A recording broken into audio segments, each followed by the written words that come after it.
Hello, everybody, and welcome to the final part of the CryptoPsychedelic Flashback series, though not necessarily the last part of the CryptoPsychedelic series. I'm Mike Margolies. I'm founder of Psychedelic Seminars and co-founder of CryptoPsychedelic, and I'm here with a bunch of our speakers from the original CryptoPsychedelic conference that happened in Tulum, Mexico 3 years ago. And a lot's changed in the last 3 years. Hopefully most of you that are tuning in today, you caught the panels from the original conference that we just released on Thursday. If not, we'll still try to catch you up and make sure this is something that's valuable for you. I'd love to maybe go around with everyone here, share not only just a little bit about who you are, because I think most folks watching already have some backgrounds, but maybe more so share a little bit about, for the last 3 years, what has changed for you, what's been going on for you, and I'll kind of popcorn it out. So whoever wants, shout out and join what's on your mind that's changed since we originally convened in Tulum. And if no one's going to volunteer, I'm going to volunteer somebody. So it's okay. I'll take the pedestal here. Cool. So my name is Sterlin Lujan. I've been working in the cryptocurrency industry for over 6 years. I was formerly the communications ambassador for Bitcoin.com. Currently, I work for CryptoSpace, which is a firm out of Los Angeles, an OTC desk. We're also working on creating a custodianless exchange, which should launch in the next month and a half or so. Now, to the question that Mike posed, what has changed? I would say that quite a bit has changed. I think one of the primary factors here is that there's been an explosive growth of interest in the cryptocurrency ecosystem. I think there's a lot of people who are now finally noticing Bitcoin. We saw this through Elon Musk with Tesla coming into the mix, Michael Saylor with MicroStrategy coming into the space. What this has caused is more blossoming and more interest there. And when it comes to psychedelics, I think that all this growth, this explosive growth, put more room for people to start working with cryptocurrency companies and the industry at large if they're in the psychedelic space. And I think what this also means is because more value has been created, more of that value can potentially flow and is flowing into the psychedelic communities. I think it's still true what we talked about on the original panel, this idea that a lot of people in the cryptocurrency ecosystem share the values of people in the psychedelic community. There's a ton of overlap, right? And we've seen this through the decentralized nature of the psychedelic ecosystem and the decentralized nature of the cryptocurrency ecosystem. So most of you guys know I'm an optimist. I try to envision the future as being grand, brilliant, and beautiful. And I'm doing everything in my power to move this ecosystem forward. So technologies like psychedelics are also able to blossom and come out and shine in their fullest right. So any way that these two beautiful industries can come together, I'm going to do everything in my power to continue making that happen. Right on. Awesome. Thank you, Sterlin. I appreciate that.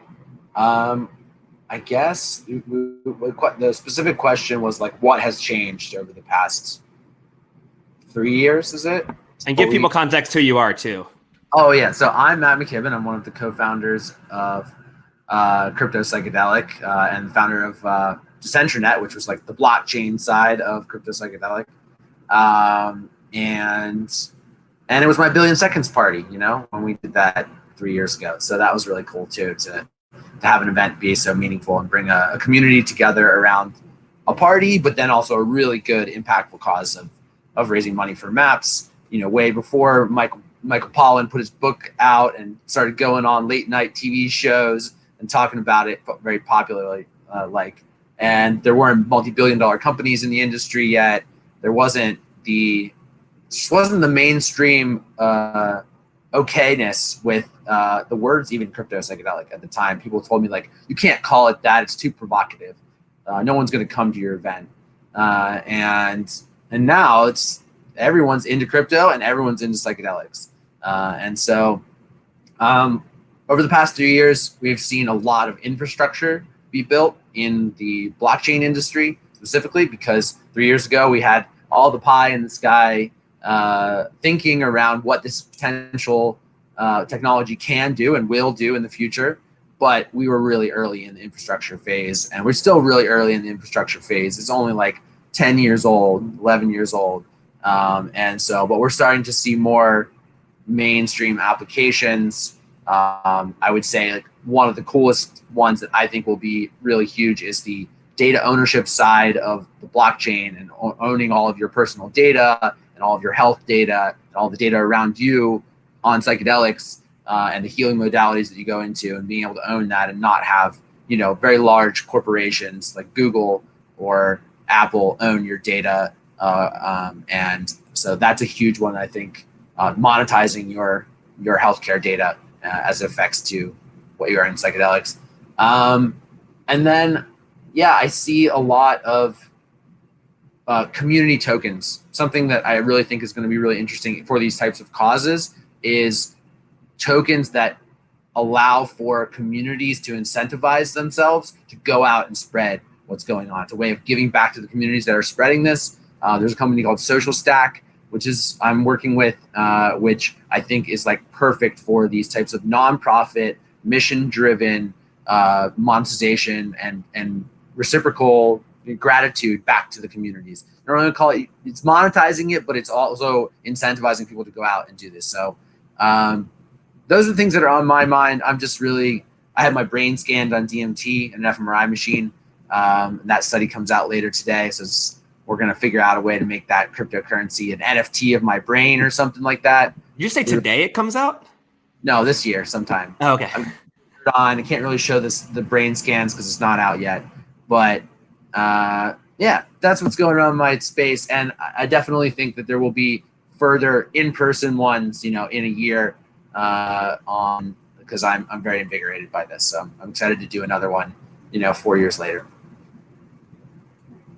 Thanks, Matt. And thanks also, you know, for folks who don't know, Matt is really the person who empowered this whole thing from the get-go. You know, it was, thanks to the generosity of Matt McKibbin that we had a CryptoPsychedelic Summit in Tulum. And maybe I'll after everyone's introduced themselves, I can give a little bit more background to that story because it's kind of a interesting, fun story involving some of the characters. It is a super cool story.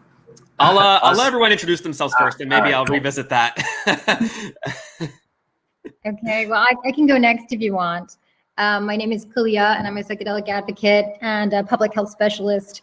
And I kind of came into this from two sides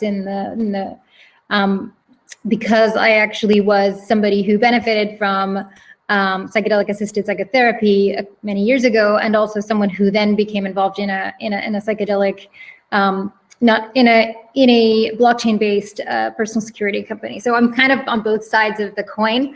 But I would say primarily I'm more on the side of I've been advocating for psychedelics since it helped me. So since about 2015, 2014, everywhere from sort of the UN Security Council to Wired. I wrote the first pro-psychedelic op-ed that was ever published in the New York Times, the first pro-psychedelic op-ed that was ever published for Wired UK, the first pro-psychedelic op-ed that was actually white paper that was published for the World Economic Forum. So I was really kind of, my role I felt was really taking psychedelics out of a smaller group and trying to bring it as best I could into the mainstream by really pushing it in places where it hadn't previously been pushed, and using the access that I had via the different organizations that I was a part of as a public health specialist and somebody that was involved in lots of think tanks to move the needle forward. And you know, my healing journey was so integral to who I am that I really felt that it was necessary for me to put my reputation on the line to make sure that everybody got the kind of healing that I had received. And then I kind of went to the other side of it, which was, okay, you know, now we know that this can really help people. So I advocate as much as possible for that. But then I started to think, okay, well, what if we could create a situation where less people could be harmed in the first place? You know, 1 out of 3 women are raped during their lifetime. 1 out of 10 people are on antidepressants. But we're walking around as a society of kind of injured people. And so what would it look like if we could use something like the blockchain to keep people from harm in the first place? And so I became the director of partnerships for something called Guardian Circle, which is an app that you can download it free on your phone. And basically it's a 911 style personal security app. so that people can choose who their guardian circles are, and their guardian angels are. And then in an event, anything from I'm walking through a parking lot and it feels really weird, who's around, and then it can be either your guardian angels or anybody who's offered to be a guardian angel that could save you, or you're at a date and you just think it's weird and want people to show up and just surround you, so if it goes the wrong way, you have people watching. So it's everything from something super easy where it's not yet a threat to a larger threat. Unfortunately, with everyone being in their homes this year, that hasn't moved as much as it should have, and it hasn't reached the sort of the critical numbers that it needs to really work well yet, but we're getting there. And I think, for me, the only thing that has changed significantly in my stance on psychedelics and the potential for blockchain is that, as usual, there's, lots of things we need to be aware of. Now people are rushing into the psychedelic space like they were rushing into the crypto space, and we had some really good things come out of it. We also had some really bad things come out of it. And so, I think there's many people here that are going to be able to speak to that particular aspect more, particularly Liana. But that's where I feel like there is this kind of gold rush, and we have to be careful. And as somebody that has experienced both bad psychedelic assisted therapy and good psychedelic assisted therapy, they're not the same thing, and you have to be really careful.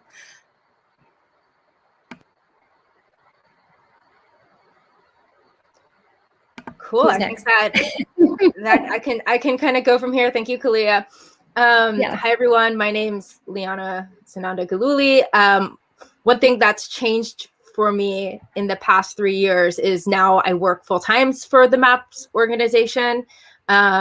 MAPS is progressing tremendously right now.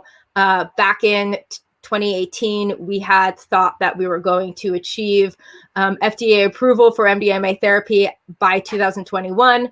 Thanks to COVID, that date is now looking more like the end of 2022, early 2023.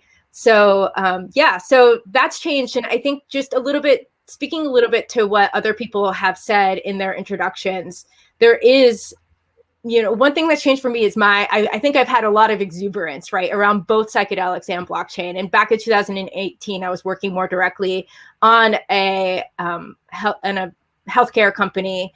And I had, pivoted my life back into working full-time on psychedelics for the past 3 years. And in addition to that, with some of the considerations that Khaliya just mentioned, there are a lot of new people rushing in. We saw this in crypto, and now we see it in psychedelics. I've also worked in cannabis, and we also saw it in cannabis. And there is a lot to be optimistic around, yet I would also advise a lot of caution as well, because when we're welcoming everyone into these movements and into these new ways of being, we have to be mindful of, well, who is everyone and what are their intentions and what are their motivations? And so one thing I've done over the past year and a half is founded another nonprofit called North Star that's really looking at the intersection of business and psychedelics and hoping to embed some psychedelic wisdom into the ways that businesses are being constructed within this field. And I think that the same could be said for blockchain. One thing we did at North Star is we created an ethics pledge, which are 7 core principles and a lot of ways to enact the principles, some suggestions. And I think that there are a lot of values alignment between the crypto community and blockchain community and the psychedelic community. And at the same time, there's also a lot of people showing up in these communities that have agendas that are kind of more of the same, right? It's people who are opportunistic, who see a way to make cash really fast. In psychedelics, we have companies just listing on Canadian exchanges based off of a bunch of fancily written press releases and things of that nature. In crypto, there's a lot of speculation in the ICO markets. And so I'm very interested in what is tangible and what is real, and in being cautious about what we recommend, right? I think back in 2018, I was just like very effusive and exuberant about all the potential and possibility. I still see that. I still believe in that. And I also see that there's kind of a bunch of landmines that we might step on if we're not careful.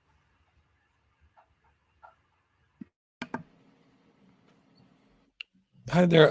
Hi there. I'm Daniel. I'm one of the other co-founders of CryptoPsychedelic. I'm also the founder of Mountain Psychedelic Integration, which is an organization. It's a community, really. It's a community of people who want to deeply transform and heal and grow and are using psychedelics to do that.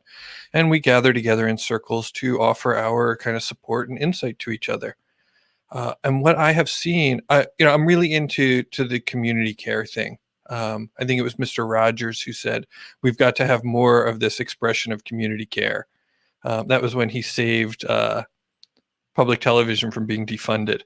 I come from a background of this. I used to own this, like a one-room schoolhouse yoga studio. We would just do yoga, and, for the people, like rootsy one, not like a big fancy yoga studio. And one of the things that I have seen is more and more people are showing up and more people are doing the work.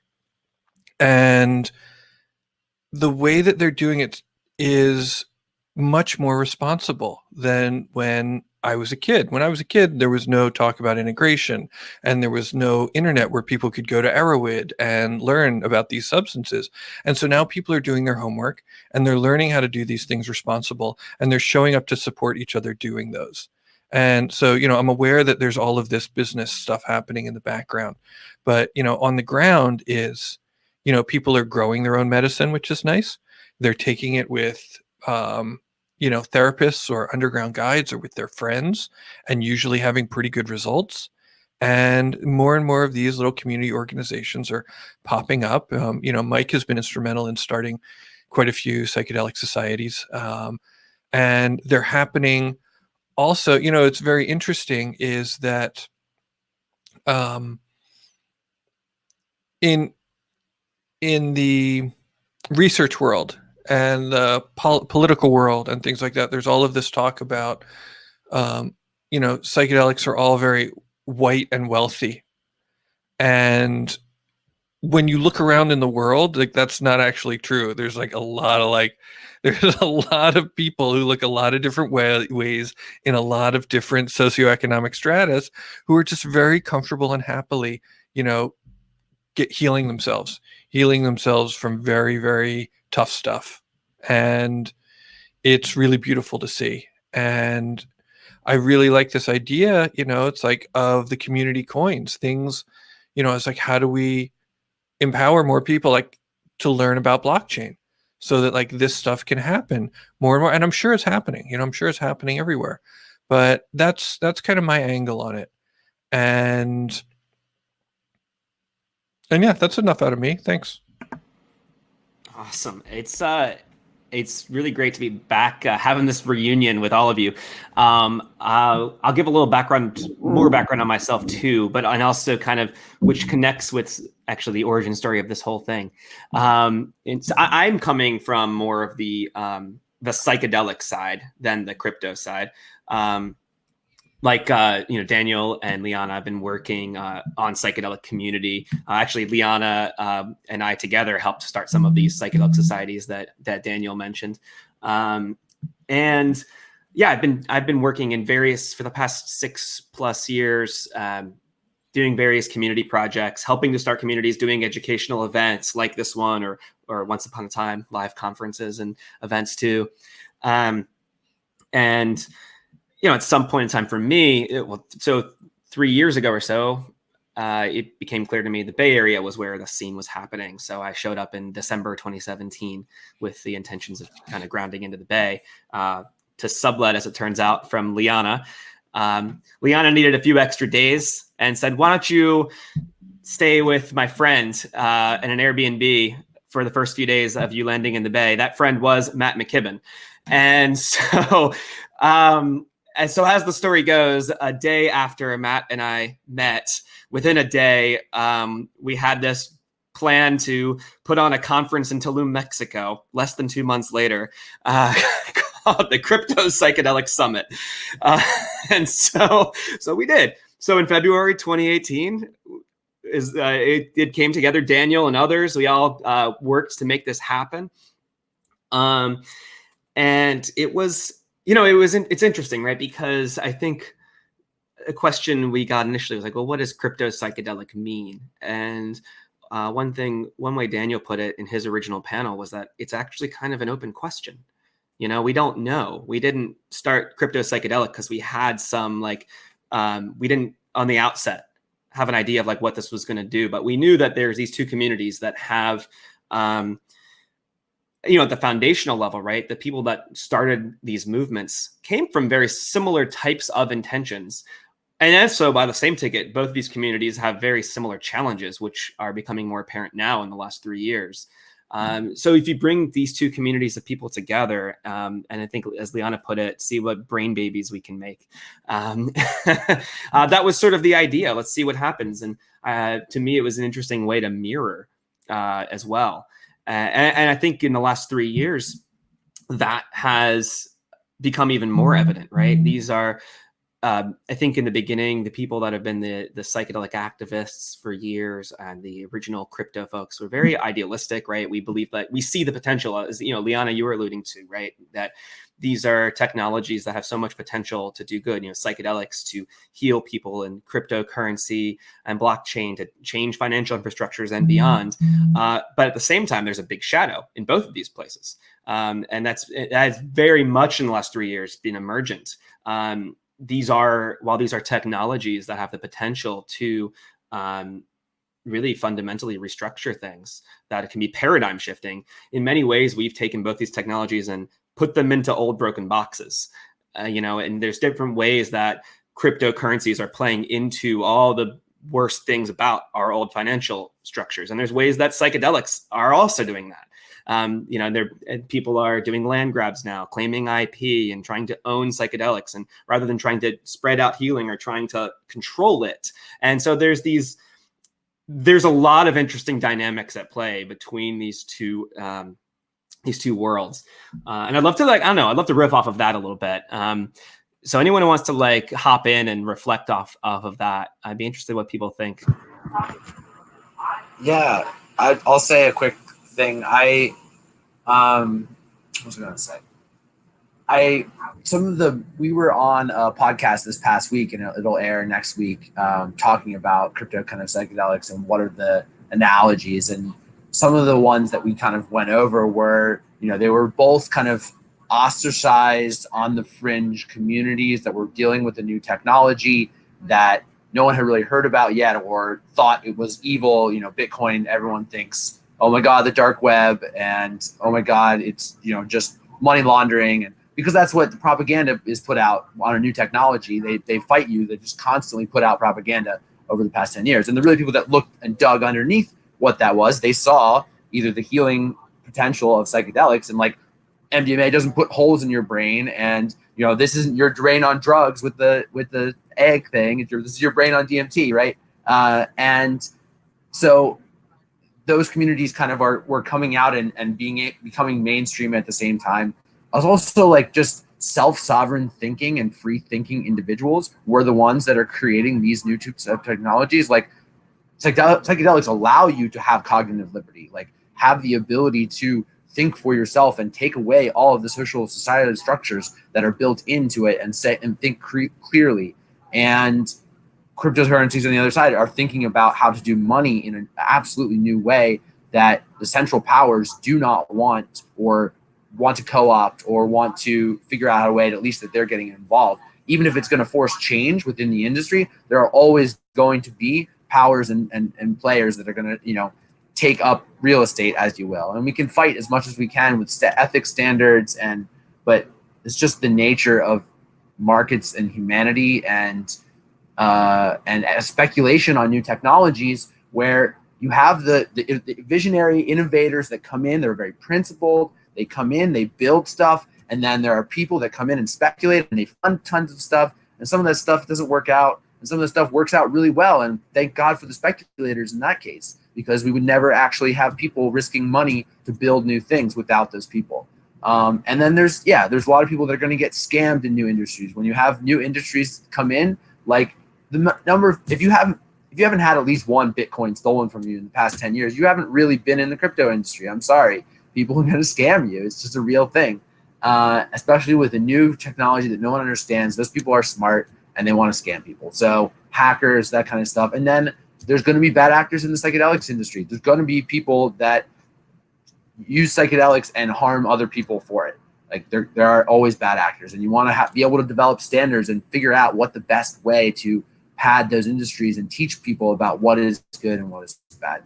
So those are some of the, I don't know, the parallels that we've, like, I can kind of draw from that. I just think that they're like, it's people building in parallel to an existing terrible system, whether it's the current mental health industry with just feeding you SSRIs and, you know, putting you in pain meds or whatever it is. Like, you're building a new system in parallel, and you're doing that for money, and you're doing that for mental clarity and cognitive liberty and mental health.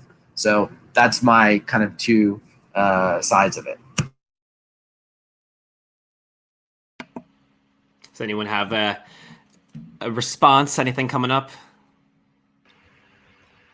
Yeah, I think what Matt is saying is really spot on when we're talking about something that's so emergent and so new. I think one thing about psychedelics is that I used to hold the opinion of, like, you know, just put the LSD in the water supply, get the medicine in the bodies, and it will, like, do the trick, right? And I definitely don't believe that anymore.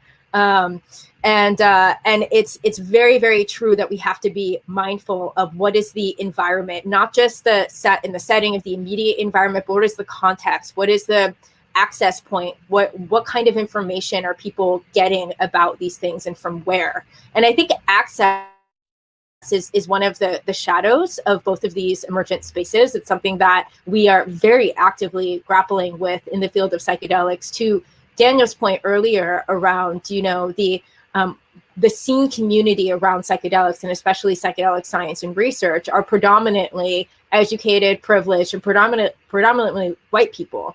And so at MAPS, we've had to really go back to the drawing board and look at, well, what will it mean to ensure that on day one of FDA approval, that the makeup of the demographics of the therapist, it matches the makeup of the demographics of the United States, right? And so we've had to put a lot of intention and a lot of resources into expanding our therapist pool, because we looked out and saw that the whole therapist pool, the whole pool of people that were trained in MDMA therapy were predominantly white. And the same is true for people who have signed up to participate in research.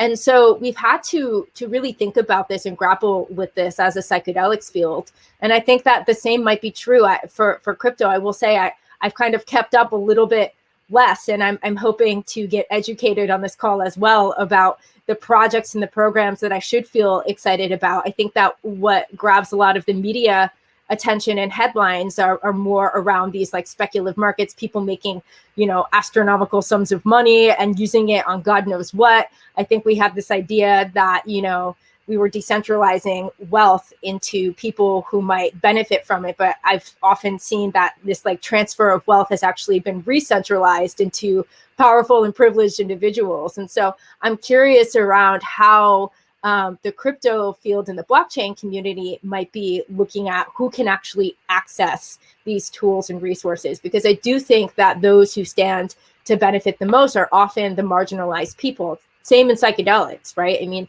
marginalized populations in this country have the least access to quality mental health care, but the most need oftentimes. And so it's the same to be in the blockchain. And so I think that might be, like, one of the other shadow areas that's really come to light over these past few years that we need to be working through and thinking through. And I'm curious as to what some of our crypto and blockchain people might say in terms of how to increase the accessibility to these new financial tools.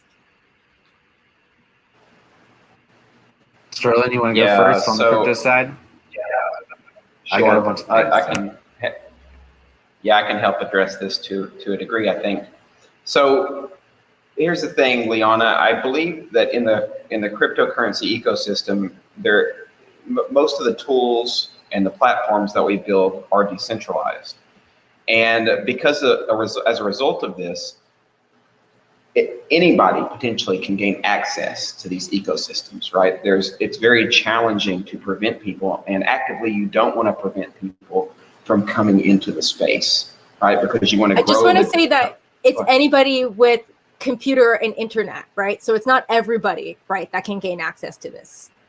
Well, one of the interesting things about that is even more and more people. Open source. Sorry, it's open source, permissionless, and anyone with internet and a computer can access it. It can't get much more equitable to anyone trying to connect than that. Yeah, so and this is the good news about cryptocurrency and Bitcoin in particular. When this technology has grown, more and more people who have not had access to the traditional and legacy financial ecosystem have now had the opportunity to get involved in the cryptocurrency ecosystem, because it's possible, even if you're living in some of the remote parts of, say, sub-Saharan Africa, you can use your phone, even if it's a simple SMS phone, to connect, maybe using Starlink, to the blockchain and do transactions. And now all of a sudden your bank and you can be involved in the economy in ways that you couldn't have been involved before. And there are some platforms and some features in this space that allow these people to gain a momentous amount of wealth potentially. And this is something that did not exist with the traditional ecosystem. And I do want to bring up another point that runs tangentially to this, is this notion that we're not really as afraid of wealth getting hoarded, which seems to be kind of a fear by some greedy Scrooge character living on his remote island, laughing at the rest of the poor serfs in society. The reality is, the more people who have accumulated wealth, the more people who are also going to come into this ecosystem. They're going to buy into it. They're going to start building new items, new projects. And that allows the ecosystem to grow and more people to get involved, right? So I think that's one of the beautiful aspects of cryptocurrency as an ecosystem. It's that, yes, an amount of people who got involved early are going to make a lot of money, but then again, also people who haven't had access to this kind of stuff before get involved with it. And listen, the whole point that the cypherpunks and the crypto anarchists had in their mind, that vision is not gone. It hasn't vanished into the ether. The idea is to limit government's ability to print out as much currency as they want and screw everyone else hardcore, because we are victims of hyperinflation. The dollar loses value every time they print out more or they do some type of stimulus package. Cryptocurrency has grown as a result of that, even Bitcoin recently. And that's the whole purpose, right? If we get focused in on who's gaining the massive amounts of wealth, we're missing the main point, which was to destabilize the system and create financial accessibility for the small percentage of people. I think that's a really important point to keep in mind. Yeah, I would like to add to that on the crypto side. The tools that are being created, especially in like the decentralized finance and the economic identity, are allowing anyone to access high yield instruments without a bank, without an account. Some of the DeFi stuff, anyone can put their US dollar tokens in and earn 10 to 20% interest a year on it. Anyone in the world that wants and has access to that. Now we need to get the rest of the multi-billion people internet access, but like that's a problem separate from crypto. Like we need to do that, and that's a Starlink and mesh nets, but like however many billions of people are in Africa that are like a really young generation that are learning how to do this. There's going to be billions of people that are brought out of economic poverty from having an economic identity and being able to trade on ledgers over the next couple of years. There will be billions of people that are brought out of economic poverty from that. So Cardano, Input Output Hong Kong, is working with a number of different African nations to essentially provide all of their economic identity. Their goal is 1 billion people that have their own identity there. Also all the DeFi projects, all the like financial inclusion projects that are in Southeast Asia and Africa and Latin America that will allow for people to trade fairly and transparently and know who owns what. These people have never in their entire lives had anything remotely like this. And they're eventually, what it does is it gives anyone with an internet access the ability to have the same tools as people on Wall Street. And that is one of the most powerful fundamental engines for economic, like universal basic income, essentially. Also on the data ownership side, because Brittany Kaiser is my partner and I hear about it and I love it, is the potential for people to own their data and to be monetized through that. And so all the data that you're giving all these really large institutes like Google and Facebook, eventually you're going to have the ability to earn money for that, whatever it's a crypto token or it's dollar or whatever payment platform. So you're going to be able to do universal basic income because your data is going to be worth more and more, exponentially more over time. And the monetization network of that is blockchain, is a universal, permissionless ledger. And so like things like Big Token, which is huge. You answer a couple of surveys and you earn like a couple bucks a day, but a couple bucks a day is huge for people all around the world.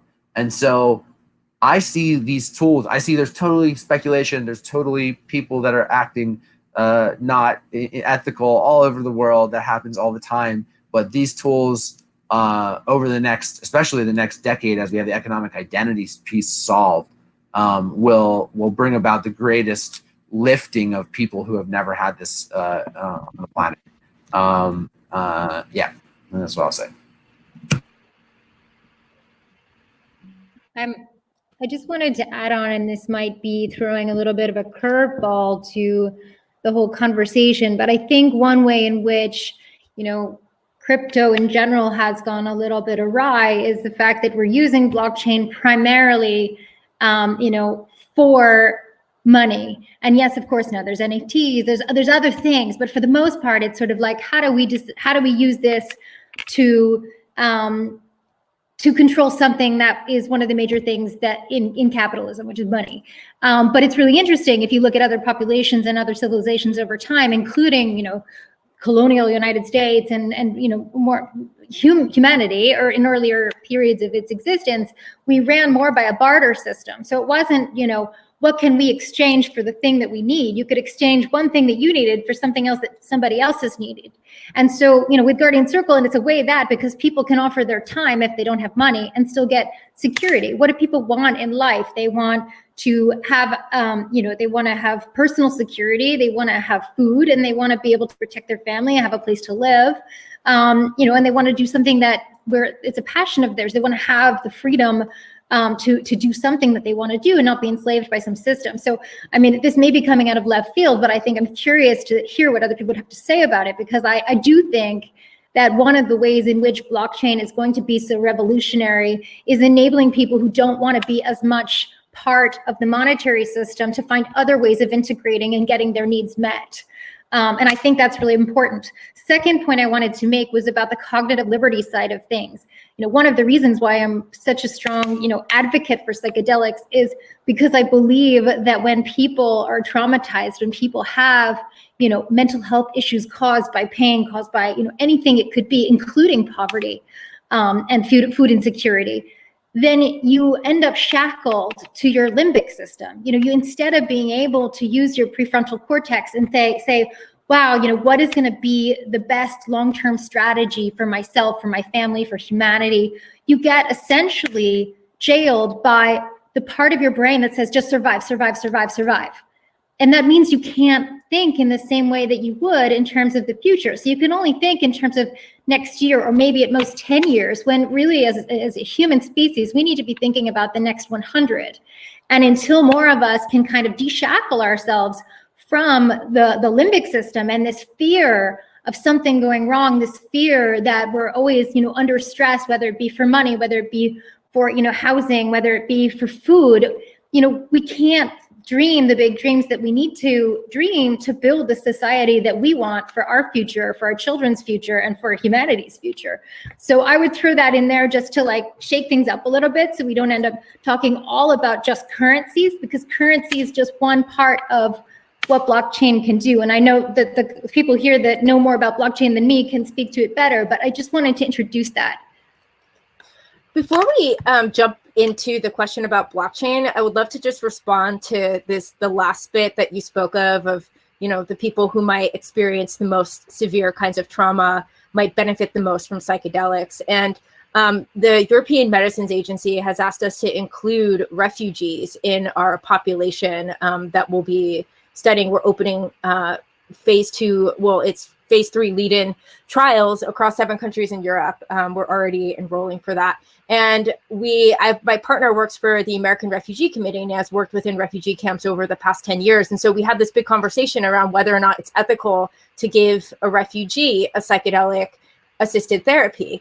And I think that for refugees who have landed in Europe, who have stabilized, who have a safer environment, who aren't in a position of being constantly re-traumatized, who aren't without food security, without job security, without a sense of purpose, right? If you give somebody, and I also experienced this firsthand in doing work specifically with Special Forces veterans, treating them with ibogaine and 5-MeO DMT, right? Where when people early on, when we were doing this work, when they returned back into their environments, somewhere in, let's say, Kansas, into their families that had no context for this wildly transformational experience that they just went through, into their communities that could not relate to them, it actually created, more disjointment in their lived experience. And so I don't necessarily, while I think that culturally competent care can be administered to certain populations,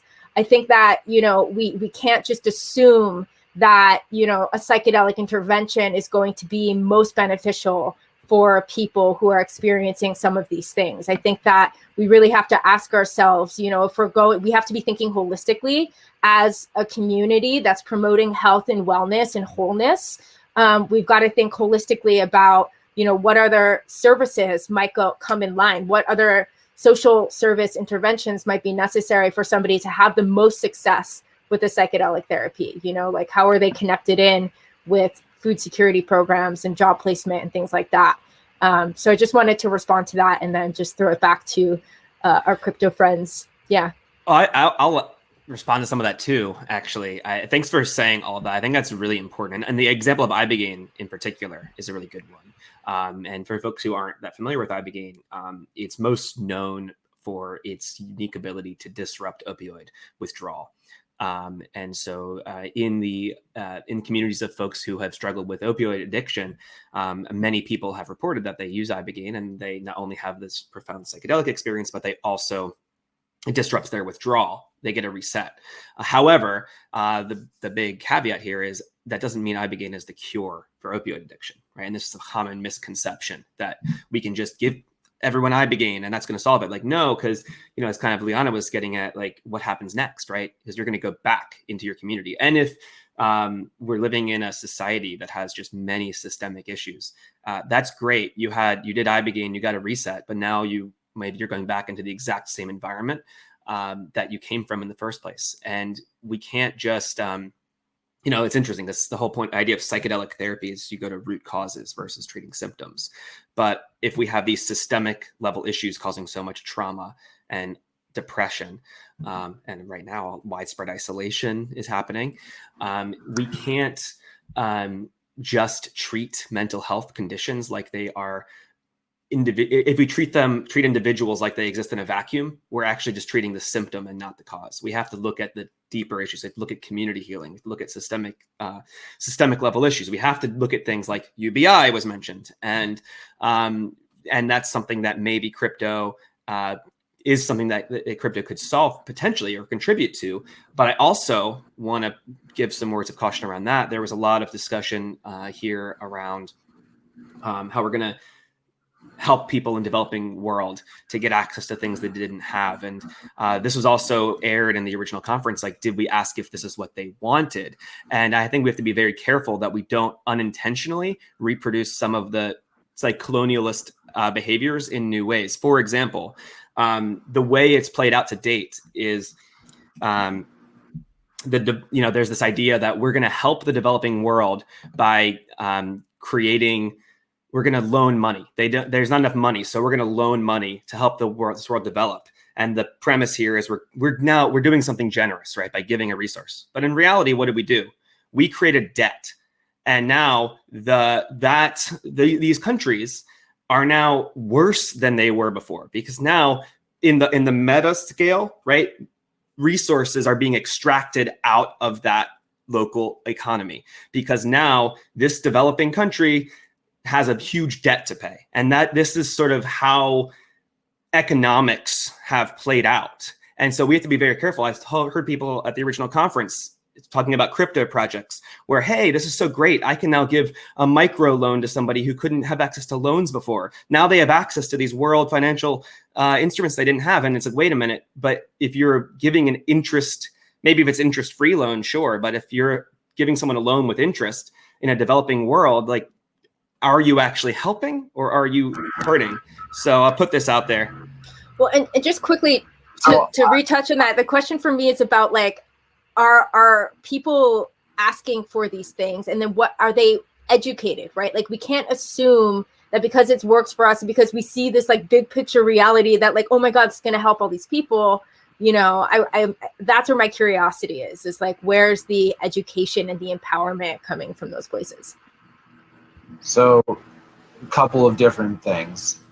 I agree with you on the economic hitman side of very large World Bank and central banking institutions coming in and giving loans that countries will never be able to pay back and putting them into debt servitude and extracting wealth from those things. China's doing a tremendous amount of that, the World Bank and lots of our largest centralized institutions. However, I will push back very hard on the giving loans, microcredit to people that have never had it. That is not going to be bad for someone to be able to actually borrow some money, and you're giving that credit to them, and they can build up a history so that they can build their businesses more, so they can have more semblance of the ability to take out money and do things as they economically see fit. Microloans, it's not like you're charging, hundreds, tens of percents of interest. You're doing it as an impact loan in most of those types of. Yeah, but you add those, accumulate those together. If you add all these microloans, on the whole, what's happening is there's still resources being extracted from a community. No. Okay, so if you view all interest as usury, then fine. I disagree with you that someone's time can't borrow against their creditworthiness, and then there's an economic incentive for you to provide that liquidity.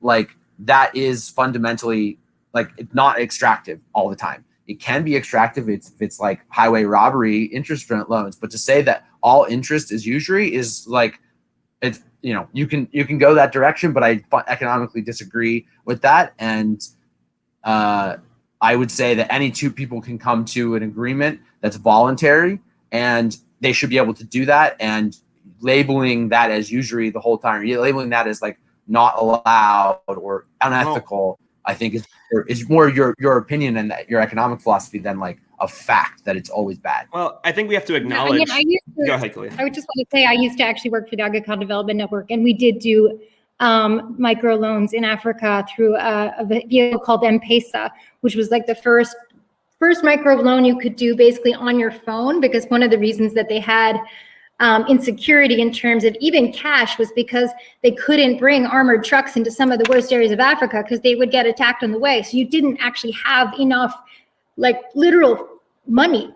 And of course, being on a remote system made it a lot easier. And it was not, something that was extractive. The amount of money that was put on top to make the system run was just enough to make the system run and a little bit more. So I don't think that all microloans are bad. I think what ends up raping a country is something like a massive World Bank loan, where then they can't put their money back into development. I mean, but I don't think this is the place for that conversation right now. But I just want to point out that having been somebody that was involved in microlending before, I think that there are some bad actors, but most of them are good, and they're helping to provide impact investing for people that just need to buy something small to keep their ability to live going. So that's my 2 cents. And then I had one other thing to say, which is I hope that I wasn't misinterpreted when I sort of said that I felt that access to psychedelics would help people not be injured people running through the world. I'm not saying put LSD into the water supply. I'm not saying that psychedelic healing is everything. I'm saying in places where people might want access to it, having access could help on the whole bring population levels in a critical amount of people that are not in a trauma state. Lowering that amount of people would be helpful for those who look for it. And the inequality of who gets to do it, which, as you mentioned, is really so white and privileged at this point to get the good care. You can, of course, do collective settings where it's less expensive, but sometimes that doesn't provide the kind of support that people need. And you have people going back unintegrated and having the kinds of experiences that where you end up worse than before. So it was just that having, the ability to access it to those who want it is really important, and having it not unevenly distributed, not that everybody should be doing it. I just want to make sure I was clear on that. Yeah, thanks so much for that. I think I can't wait to hear Sterlin's response on all of this. But one thing I'll just say is just increased awareness to potential externalities, right? I think that all of that is true, right? That we have so many good intentions, but as they say, the road to hell might be paved with good intentions. So I think that for me, that's what I'm taking away from this conversation at this point. And so here's the thing about crypto that we have to remember too. This is a global, universal, international technology. It's not one that we have to just implement as companies in other places, i.e. the reference to neo-colonialism. Crypto is already borderless, permissionless, everywhere, ubiquitous. And that's what makes it so excellent and awesome. And that's why we're seeing people in these areas start their own crypto companies. They're starting their own crypto ideas. They're building of their own volition. It's not always some company coming in trying to assert their will on these populations. And I think a lot of people tend to miss this greater point about crypto, right? And there's actually been an argument made that because crypto is so universal, it actually has the power to bring people together, bring nations and territories together, because now we have a common kind of money. We have a common way to connect and interact. It's really universal fiduciary media that we all can use. And listen, I think of Bitcoin and blockchain in a moral sense as being amoral. It's amoral. It's a tool that we can implement and use the way that we need it in those particular areas or wherever a people decides to manifest that will. Here's just an example of what we're doing in Mexico with crypto space. So we're actually going to bring the ATM business to crypto space, and we're going to allow this ATM business. We're going to provide it for people who have been doing remittances through MoneyGram and Western Union. And these companies have basically monopolized this industry, and they are wrecking these populations on their percentage points when people try to send money back to their families, say in the US. Imagine doing this with crypto, being easily onboarded into crypto, and then say sending Bitcoin Cash to your family member across borders for virtually nothing compared to what's happening right now with these other companies. So we have real world use cases for cryptocurrency that is providing people with advantages and with opportunities that they previously didn't have. So we can't get ourselves stuck in this mindset that this is a colonial institution when it's so universal, so global, so distributed, and so beautiful. Yeah, I'll play off that a little bit. I think there is something really there is so much interesting potential in crypto, though I think it's as of yet untapped. Because we're talking a lot about giving people money, right? But to me, the more fascinating thing about crypto is that it lets people create money.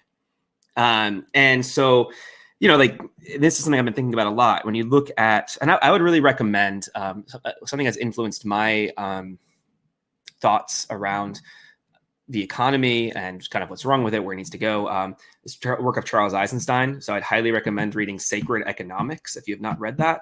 And that is like a fantastic book. The new edition just came out, and I can't praise it enough. And, we think about some of the issue, as I see it, with our financial systems, our economy, is that it's very extractive at its core. Right, like this, I do think that the debt issue is a really big issue. The fact that there is more debt than there is money supply with fiat, right? Like that's money gets created by debt, and that is sort of the fundament. That's why we end up in all these extractive behaviors, like claiming IP and like the extractive behaviors we see playing out. I'm talking about in the psychedelic space. People trying to claim IP on psilocybin, for example, right? Trying to claim things that are in the commons. People are trying to take from the commons and secure as ownership of. And that kind of extractive behavior pattern is a result of the origin story of money. How money is at its origin created, bank says, I'm going to give you a loan, but you owe me more money back than I gave you in the first place. And this works so long as you believe that there's infinite growth, if you believe that we're going to keep making new money to pay the old debts, and you believe that the economy has infinite growth, great. But as I understand it, the world is not infinite. It's like we have this one little blue ball going through space. So, and we're kind of hitting the ecological limits of that economic growth. And that's what we're seeing also play out right now.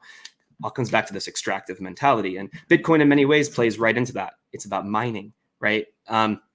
Now, we could, with cryptocurrencies, create, and this is something I've been experimenting with in a kind of thought level, at least in the last few weeks, as we've been doing this series. You know, what if you made a currency that instead of being birthed through extractive means was birthed through gift, right? Where what if what if the origin story of a token wasn't because you mined something or because you gave somebody debt, but what if because you made a contribution of value to the commons, that was the triggering event per the governance of some token to create that token? And if money, instead of representing that you extracted it ultimately somewhere, if money represented some value you created to the commons, that would flip the whole script on itself. And you could imagine any number of tokens. So, and in my case, the one I'm thinking about is this premise called Peach that I've been playing with. I wrote an article in Double Blinds that I can link here in the chat. It stands for Psychedelic Education and Community Healing. Although I think the A, I'm going to also turn to advocacy. So psychedelic education, advocacy, and community healing.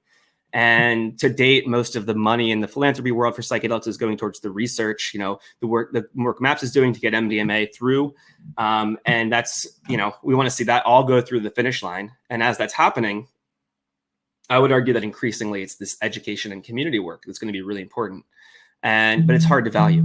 It's in our current, if you're making things like this content right here, you know, we're not paywalling it. Anyone can access this. If you're making stuff that's not based on extractive means, not based on paywalling, not based on artificial scarcity, it becomes more difficult to monetize those things in our current economic models. So what would a new economy look like where the more you contribute to the commons, the more you make things accessible, that's what creates the money, and not because you blocked it, but because you made it accessible. So this is the stuff I'm really interested in. And I actually made like a one pager. I'll link it here about of the Peach vision. It's a very new, I'll give the caveat, this is all in thought form right now, but for folks interested, you can learn more about that vision here. And I will pause there and let anyone respond to that. Yeah, I'll say I very much agree with. Well, first of all, I'll say all crypto currently created, there's no negative balances on the blockchain at this moment, as far as I know, except for there's one company that's starting a mutual credit trade barter currency, essentially, that you can start giving credit for your business and doing that. But as far as I know, there's no negative balances on the blockchain. It's all collateralized. You can't really, you loan something out that you don't have. And a lot of the dApps that are running the interest-bearing things are allowing you to essentially put your money in and earn more on basically their abundance engines, right? Really leveraged abundance engines in that sense.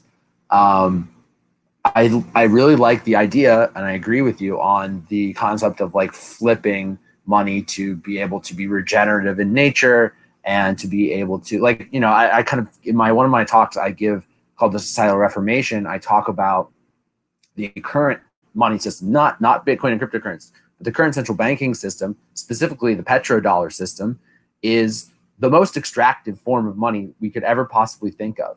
Literally, if in cryptocurrency terms, it's the utility token for oil. It's backed by proof of violence, right? Where we're literally extracting carbon out of the thing to burn it, and that's what we're basing our money on, right?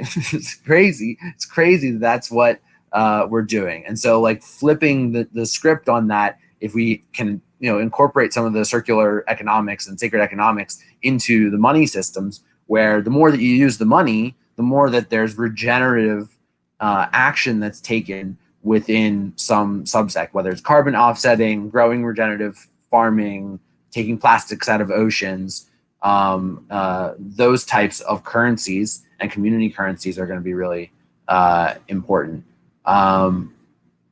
And I'll say, like I said, I think social stack and social money that's the next type. There's all these non-fungible token stuff that's happening right now, and that's the first killer app. I want to say non-fungible tokens are the first killer app the whole world understands and is using. We've been asking for this killer app of blockchain for the first time, and now we have it this year. Finally, after in 2021, we've had the first killer app. Everyone on the planet knows what an NFT is. They don't know how it works, but they know digital, ownership of rare collectibles, ownership of their work, and provenance that they're creating something, especially when on there. And some of the next iterations of like monetizing your community and allowing them to do that will be through social tokens. And I think some of the community monies that come out of that will be regenerative in nature because you're going to create them.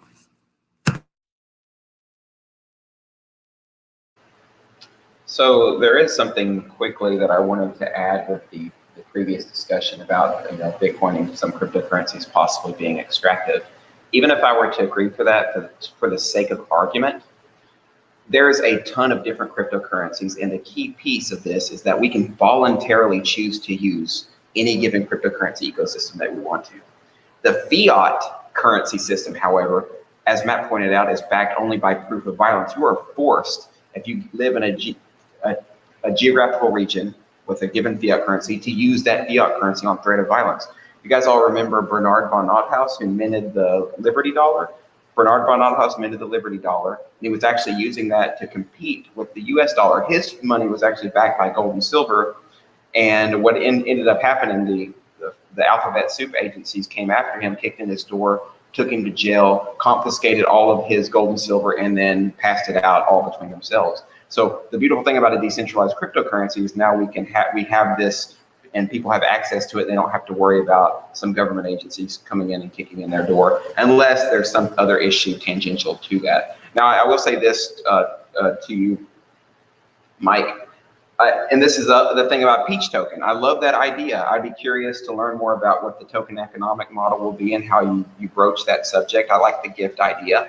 And this is part of the point that I was making, is you're able to create that token and put it out for the world, or to create that blockchain and put it out for the world, and now people have access to it, and then it can kind of compete or cooperate in this open market of blockchains, which is an absolutely amazing thing. If you try to do something like Bernard von Nothaus did, some agent will come kick in your door, put a gun to your head, and take you off to a cage.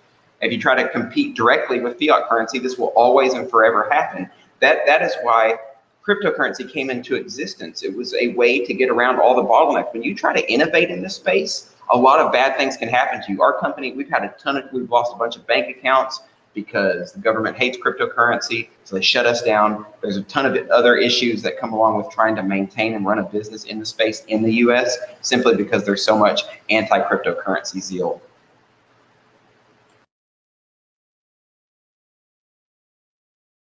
I just had a quick comment about NFTs, because I think as much as it's great that it's kind of made crypto more salient in most people's lives, there's the other side of this, which is, now most people are using NFTs to make things that are interesting, but after a while it'll be, everybody who wants to can easily use Ethereum to pump out whatever they want, and we'll have a lot of garbage junk running around that is being made at the cost of our environment. And I think there's an article that just came out called "An Oversupply of NFTs Will Kill the Golden Goose." And it's all about the fact that it might end up being the tragedy of the commons, because it makes making an NFT so accessible to everyone that everyone's going to make one. And, the actual cost of the mining will make it so that it's environmentally, difficult. So I think, obviously I'm not from the crypto side here, I'm more from the psychedelic side, but I feel that we have to be careful too, in that, whatever tool we use, if we overuse it, we could be having, an impact that we're not really thinking about yet. And, I would challenge with the crypto community is, how do we make mining, easier? How do we make it so that we're not, by trying to create value in new things, by trying to, separate from the banking system, we're not creating another system, which is that now we're, living under the burden of the environmental outcome that we have created. So I just throw that out there for replies. I'd like to. I would love to. Can I? Go ahead. I have a rely on the regenerative nature, because there's a lot of innovation going on in that space. I think the arts are really important. There's something about having a blockchain community that now is rich in the arts is really, really nice. There's something about always, if you go to like psychedelic conferences and there's like a little art corner, there's all of the science happening and then the arts are happening over here. I think you don't have a real thriving community without the arts. And I think that gatekeeping is potentially dangerous and stifles innovation. Who's to say whose art is garbage and whose isn't? So that's a very slippery slope, I think. There are other platforms that allow for smart contracts that allow for NFTs, right? So I like to play on a market called Tezos, right? So there's Tezos coin allows for NFTs, and there's a community market that is full of garbage that is beautiful.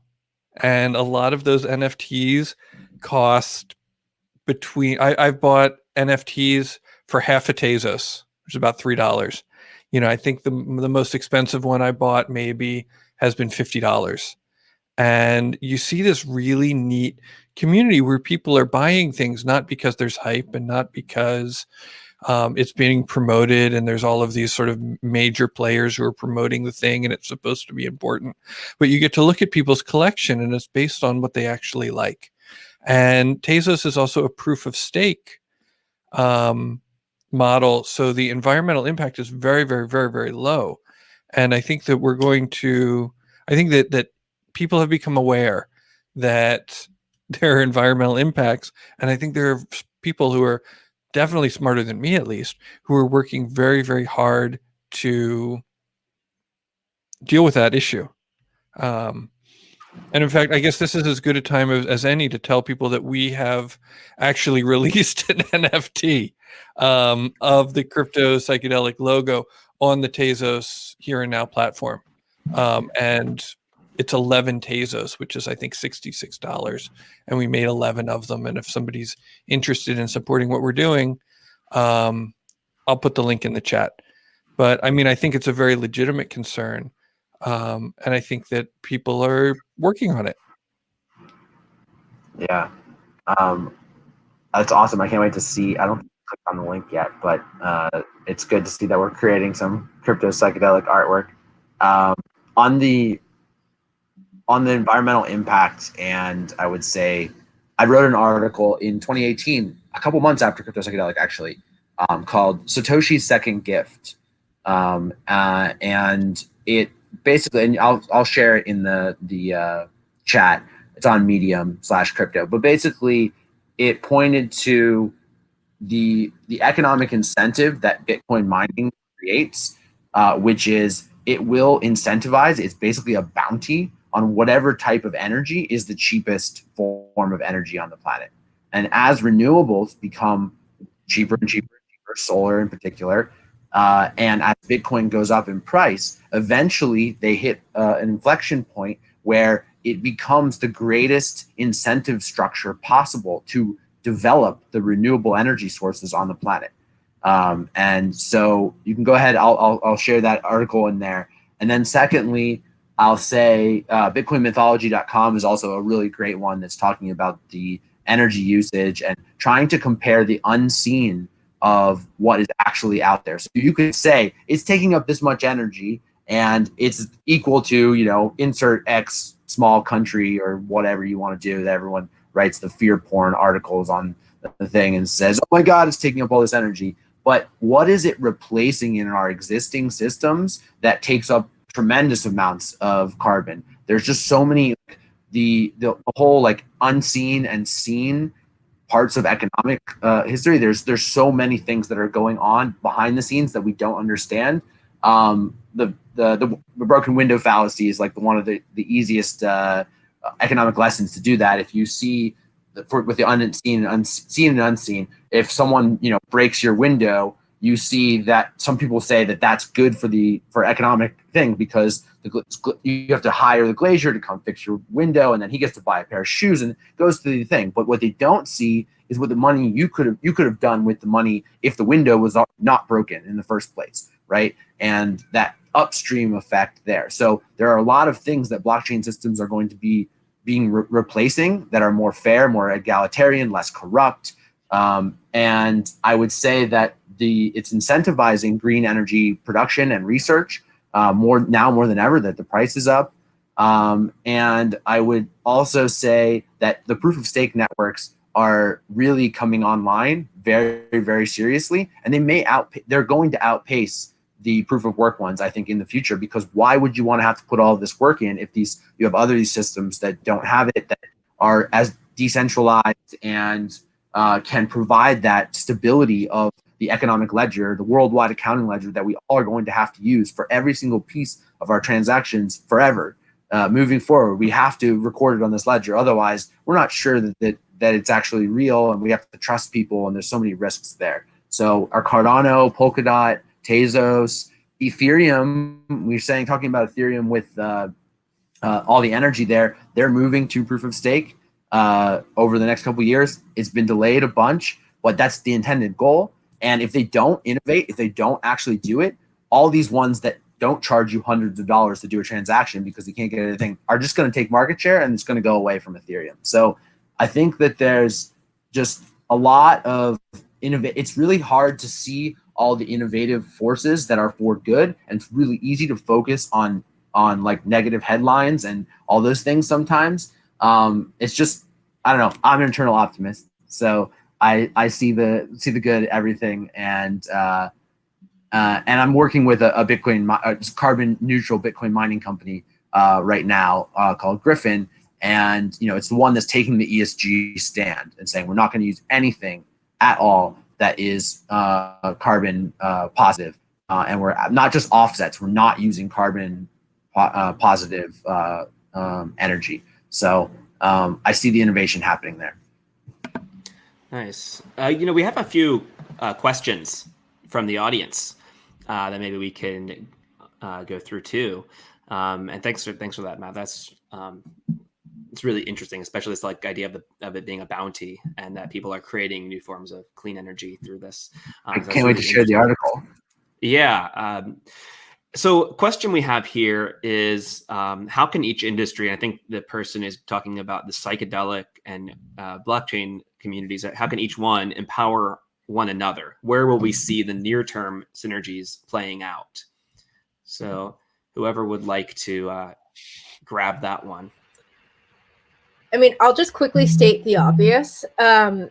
After CryptoPsychedelic, MAPS was able to raise $8 million in primarily Bitcoin and other cryptocurrencies, which is awesome. We accept all kinds of cryptocurrencies. You can go to maps.org/donate to see all the ways to give in crypto. And so I think that there's, one element to people making loads of resources is that, we have these shared values. And so my hope and prayer is that people who might be benefiting from participation in cryptocurrencies are sharing their resources and their winnings with the emergent field of psychedelics, specifically with the nonprofits that are really pushing the agenda. So yeah, I'll just share that much. And you can support the educational efforts too, like this project. We've got all our wallets that are on the event description here, and we'll send them out. Or buy one of the CryptoPsychedelic NFTs. I'll give you some more examples too, actually. Oh wait, can I add one more thing? Yeah, Max is actually also doing an NFT coming soon. So keep your eyes peeled for a drop with Maps on an Alex Gray piece. And I think there's going to be another drop with a Michael Devine Bicycle Day piece as well. Nice. And, there's other interesting things happening too. So I'm going to put this link here. If you go to psyada.com, this is a psychedelic Cardano stake pool. And so if you use this, if you are a holder of Cardano and you stake your Cardano to the PsyADA pool, which is a PSYA is the pool there. and the more people join it, the more likely it is that this stake pool will get a block, and that is also going to be benefiting groups like MAPS, like Psychedelic Seminars, mine, like TAM Integration, Daniels. So there are projects like this coming out as well, and of course, I'll mention again this vision I've been playing in of the Peach token, which is all still very early days. Still needs a lot needs to be done on this. It's just something I've been ideating on, but I think there's some very interesting potential for that, and folks who are interested in, you have skills or something to offer, it's going to take a village to make that a reality. But the idea there is we create a token that actually represents people contributing to the psychedelic commons, if you will, and that if it catches on, folks will be able to feed and house folks that are doing that type of work. So there's a lot of really interesting things that are emerging in this moment, as it turns out. Are there other ones folks wanted to mention or speculate on? There's molecule.to is one that's really interesting, where they're essentially using some sort of token and bonding curve to help crowdfund new types of psychedelic molecules, all molecules in general for drug discovery, but psychedelics are part of them, so that it's not just one company who owns all the IP, but you can essentially democratize that. That's just one that was on the front of my mind. Yeah, there's another. We've been talking a lot about NFTs, but only for their current major use case that's on the front of people's minds is the art. But NFTs can be used for a lot of different things. Say a therapist gets trained, and NFT could be used to show their credentialed nature, right? Instead of having to rely on other types of certificates, et cetera. That could happen. Also, in terms of creating either new forms of therapies, leveraging new psychedelics, where there's this concern that IP getting involved in the psychedelic community is a really bad thing. So instead of having to worry about IP, you could actually use possibly NFTs to denote your research or your new psychedelic or your new creation. So there's a lot of potential use cases for NFTs well beyond the spectrum of just what we're seeing right now with the creation of artwork. Yeah, I'm excited to see how that space. There's a lot of interesting uses for NFTs that I could imagine coming forward. Were there other synergies people wanted to? Yeah, go ahead. I would say the data ownership side of it. So owning your data as you come out of different types of studies, as we get more and more information on as people trip and all of that side of it, there will definitely be blockchain incentives to give your kind of healthcare data to a DApp of some sort that is anonymizing it and using it in some way, because I really think it's important that we don't allow that all to be owned by someone else. Yeah, owning your data, and that's something that like Holochain is going to help with too, right? I don't know a lot about it, but if you do, Matt, the data privacy and Holochain and stuff, but if not, that's fine too. There's a bit of a lag for me. Oh, I was asking about Holochain and data privacy. Yeah, I don't know that much about Holochain. I looked at it a couple of years ago. I think it's gotten a big uptick in its popularity recently. But yeah, it's a distributed ledger that's not maintained necessarily by mining things. And I would say there's a lot of decentralized compute and storage types of data ownership protocols and infrastructure that's being built. Filecoin, Threefold is one company that I'm working for that's working on decentralized compute and storage for our digital lives. I like those types of projects in the long run, and I think that they will be very successful. Great. Okay, so we've got a couple of questions that we could. We have a little bit of time left, and let's see. One question is, if Bitcoin is still being tracked, how does it create a culture of independence from institutional regulation? Wasn't that the whole point of using it in the first place? I'm not sure how it is effective in actually achieving this. I'll let the crypto folks answer to that one.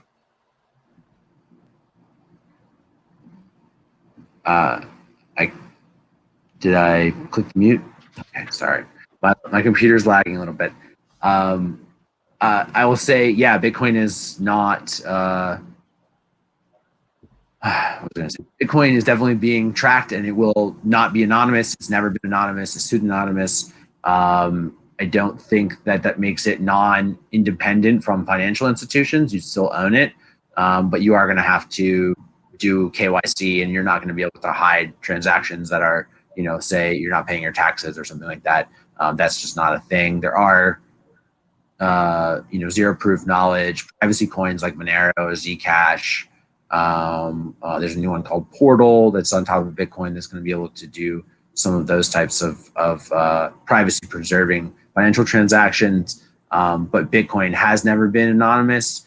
It will not. And as the I would say the data analytics platforms become more robust over the years, they're going to be able to track back with confidence who owns what, and like chain analysis and Ecliptic and a number of other ones that do basically all the anti-money laundering and KYC on where funds are from, and make sure that it's not people that, I would say more like the United States government doesn't want, but there's lots of people out there that, countries that are entire banned that you can't do business with. And it's going to be important from a compliance perspective. Yeah, so I actually do compliance for crypto space. I am certified in chain analysis reactor and also in chain analysis know your transaction. So yes, Bitcoin can be completely traced. Even right now, with some degree of certainty, we can trace it back. But there are things that an individual can do to preserve their privacy. There's a such thing as Bitcoin mixing, which isn't really looked at too well in the eyes of the law, as many of you could imagine. But a lot of the ones that are software protocols are really easy to use. For instance, with Wasabi Wallet, which leverages a protocol called CoinJoin, you can actually use to obfuscate the direction of your transaction. So there are actually privacy preserving protocols that one could leverage on the Bitcoin network. And as Matt pointed out, if you don't want to go that direction, you can always use the privacy coins. Monero, which uses ring signatures, which is Zcoin, Zcash, etc. So let's just keep that in mind as we move forward. That the point ultimately is Bitcoin is still an individual still has their autonomy and their own financial sovereignty when they use Bitcoin, because it's still not in the hands of the financial elite. The government's still yours, and they can't take that from you just because they can track a transaction. Yeah, another one, in addition to Monero and Zcash, there's MobileCoin is going to be integrated with Signal. So that's another one that's privacy-focused cryptocurrency that might be good on your radar. So I think we're getting to about that time, folks. But actually, we have another offering for you. Folks who have been to previous episodes in this series, we like to use a platform called Ozo. And Ozo is sort of like better than Zoom. It's for the community, like the hallway of the event, if you will. But you're moving in 3D space. And as you get closer to people, you'll be able to hear the people you're near. It's like being in a video game, but with like other people's faces. So if you would like, I'm going to be there, and maybe some of the other speakers will join me, and everyone who's here in the audience is welcome to join. I'm going to drop the link in the chat momentarily. So if you want to keep hanging out, we have that opportunity through Ozo. But we're going to close out the formal part of this here. I wanted to just maybe see if anyone wanted to share any final thoughts before we wrap this whole thing up. And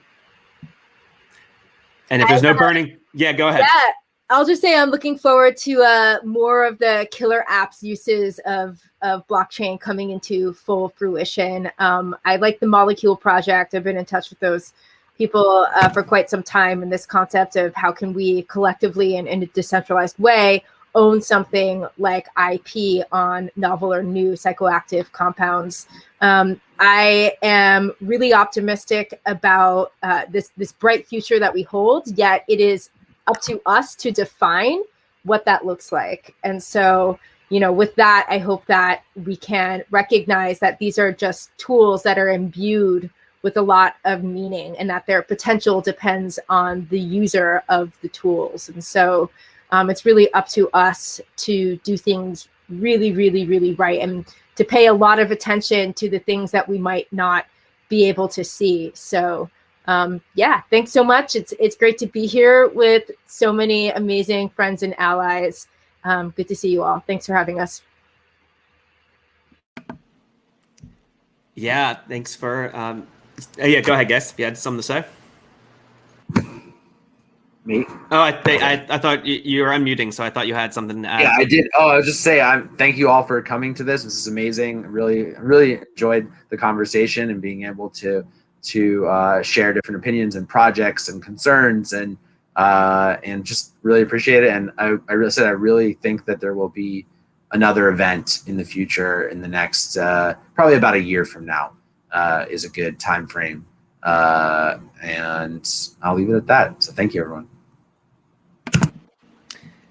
Yeah, thank you everyone for joining us here today, whether you're watching it live on Crack Us Now or you're watching the replay.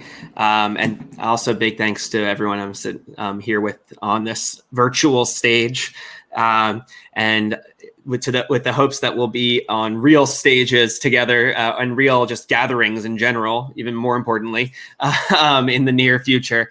It's been really great, working on ideating on crypto and psychedelics, for the last 3 years with all of you. So thanks for coming back for this reunion here and having a jam. Thanks for having us. And thanks. It was a really nice discussion. Apologies, it's the middle of the night here for me because I'm in Europe. So I'm going to just say goodbye and thanks again. Yep. Thank you so much, Khaliya. And, something that I said 3 years ago that I feel like still rings true is let's all remember to live our lives as an immutable blockchain of love. Great. And that's a great way to close this out. Thank you, everybody. We'll put the link to the Yazo in the chat, and may the force be with you all. Bye. Thanks. Live long and prosper.